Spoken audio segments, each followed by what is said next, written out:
Bueno, muy bien, Ale, vamos a empezar a hablar de las repercusiones que ya tienen todos estos cambios que se generan en realidad a partir del lunes, pero que ya empiezan a tener consecuencias y lo estamos viendo, de hecho, en la reacción de los mercados. Exactamente, Ejemplo, ¿no? y sobre todas las cosas también empezar a especular, ¿no? De cuáles serán esos futuros cambios. Bueno, como lo decíamos, estamos con Sergio Chauza. Sergio, ¿cómo estás? Sergio, muchas gracias. Hicimos madrugar hoy, no sé si tuviste tiempo de descansar demasiado, pero son esos días donde hay que estar 24 horas disponible un poquito, ¿no? Por suerte no fue un fin de semana, ¿no? Claro, Esta vez es cierto. Es verdad, se anticiparon al fin de semana. Bueno, ¿cuáles fueron los primeros impactos? ¿Se esperaba esto? ¿Se especulaba? ¿Por qué duró tan poco Batakis?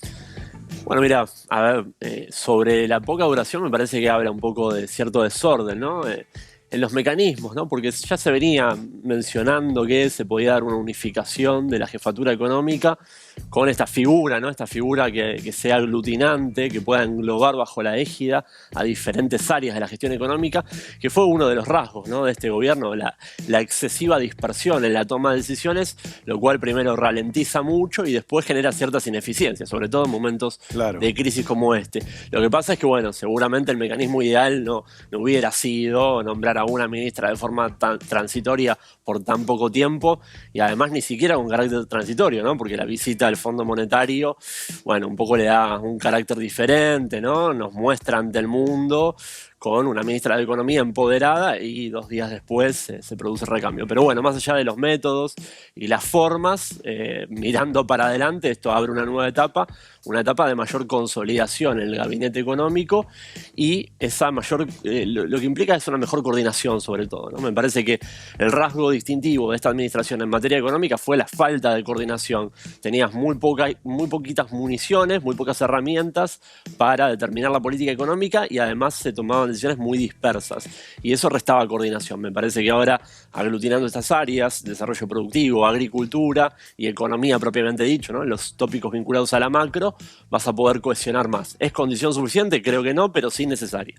Ahora, de acuerdo a lo que está sucediendo, a cómo han respondido los mercados, incluso ya con los rumores que Massa iba a ocupar este lugar, han respondido bien. Es sabido que tiene buena relación Massa con cierto sector del establishment y demás. Pero ¿cuánto dura o cuánto puede llegar a durar el efecto personaje, el efecto nombre, hasta que se conozca un plan, ¿no? Sí, como bien se le das, un poco los mercados se anticipan, ¿no? Con lo cual, fíjate que los primeros días de rebote fueron ya desde la semana pasada, fin de la semana pasada, donde ya los rumores eran muy firmes, ¿no? El día de ayer fue impresionante, hubo un rally impactante en algunas acciones y bonos, 10%, en un día es un montón. Uno tiende a pensar, por un lado, que se había dado cierta sobrereacción a la baja las semanas previas, ¿no? No tenía un sustento macro semejante desplome de los activos argentinos. Argentina tiene bonos que llegaron a cotizar 19 centavos por lámina de 100. Es muy poquito, peor a países en una crisis severa, política también y civil, como el caso de Ucrania, por ejemplo. Nuestros bonos varían menos. La verdad es que Argentina, más allá de los problemas macro que tenemos, que son muchos, bueno, tenemos una economía que funciona, la gente salís a la calle y está trabajando, ¿no? Bueno, uno tiende a pensar que hubo cierta sobrereacción, así que ahora hay una corrección inicial de rebote. Como bien señalabas, tenés la efervescencia inicial del efecto, de lo que implica las expectativas. Yo ayer un poco lo ponía en términos de que viene un shock de expectativas, pero si se apaga solamente en eso y después no está acompañado de un programa, que es un poco lo que ustedes presentaban al principio, se va a pagar pronto, ¿no? Con lo cual el próximo desafío para el ministro, seguramente en un contexto de un gabinete coordinado, ¿no? Donde todavía faltan conocer nombres, ¿no? Más allá de las figuras más rutilantes que forman parte del recambio en sí de los principales lugares de los ministerios. Ahora se viene toda la nómina de segundas líneas que son fundamentales en la conducción económica. ¿Quién va a llevar adelante la política de financiamiento? ¿Quién va a llevar adelante la política monetaria? ¿Hay cambios también en el Banco Central, eventuales o no? ¿Quién va a llevar adelante la política tributaria del país? Un foco en el cual Massa siempre pone mucho énfasis, ¿no? En aliviar a las pymes, ¿no? Ese discurso que es histórico de Sergio Massa. Bueno, sobre todo teniendo en cuenta, perdónale, que él tiene obviamente un perfil político enorme con todo lo que conlleva, pero en lo técnico me imagino se tendrá que rodear de gente que conozca el área, tal cual lo decías, ¿no? Un poco ayer una de las críticas que le hacían, que no es economista, la verdad es que hemos tenido ministros de Economía no economistas, pero obviamente entornados desde lo técnico por segundas líneas muy avesadas en lo suyo.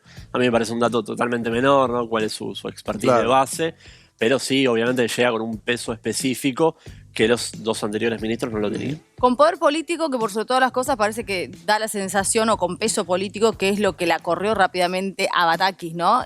Ahora, lo que yo te quería preguntar es, ¿cuál puede ser ese plan económico que Batakis no tuvo en mente? ¿O cuál fue el error que cometió para que los mercados reaccionen tan negativamente? Porque de alguna manera, digo, no tuvo ni tiempo de hacer nada, solo decir que se iba a mantener un plan. Ahora, Sergio Massa, ¿se va a desviar de ese plan? ¿Se va a desviar del acuerdo con el Fondo Monetario? ¿Qué puede ser lo innovador que haga para que realmente se calmen las aguas? Porque da la sensación ahora de que es un momento de mucha convulsión en la economía.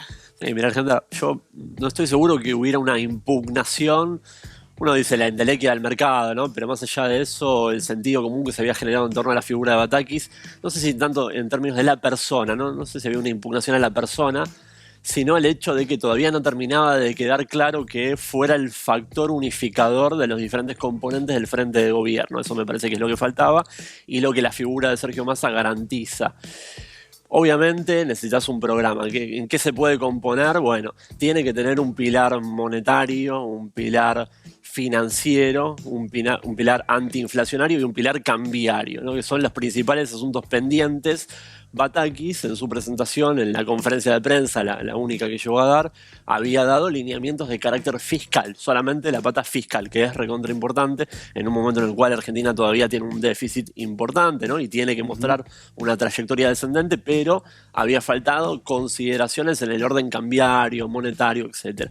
Para eso necesitas hacer algo que cierre. Claro. No solamente en el Excel, sino también que tenga consistencia de carácter político y que sea validado por el mismo Fondo Monetario. No creo que se corra del acuerdo, tal cual lo está planteado. De hecho, ni siquiera lo necesitas hacer en el corto plazo porque no tenés evaluaciones que sean restrictivas de acá por lo menos hasta diciembre. Así que me parece que se va a mantener ese rumbo. Ahora, por último, Sergio, te pregunto, ¿ves una devaluación cerca? Mirá, a ver, primero, sobre todo en materia de devaluación, tenemos que definir en qué magnitud hablamos cuando consideramos una devaluación. Porque si vos técnicamente ajustás el tipo de cambio, el valor del dólar, desde el nivel que asumió esta administración hasta la fecha. Sí, a ver, se produce todos los días. Claro. Microdevaluaciones, por Claro. eso. Una vez que consideras el punta a punta ajustado por inflación, que técnicamente es la forma que hay que hacerlo, solamente estás 15% por debajo. No estás una animalada, no se parecen ni de casualidad a las cotizaciones paralelas. Estás 15% por debajo. Si vos me decís, bueno, una corrección discreta en un momento de 15%, yo te diría, mira, son 2 meses de inflación, no es tanto. No pensaría en un esquema de mega devaluación, algo que, viste, unifique en torno a las cotizaciones altas de los paralelos. Sí me parece que necesitas una corrección sobre el funcionamiento al mercado de cambios. Esta segmentación con 22 dólares distintos que la gente no entiende cuál es cuál, en cuál compro, en cuál vendo. Bueno, me parece que tenés que hacer algo con ese Frankenstein y empezar a trabajar ese desquicio, y para eso de nuevo necesitas un programa.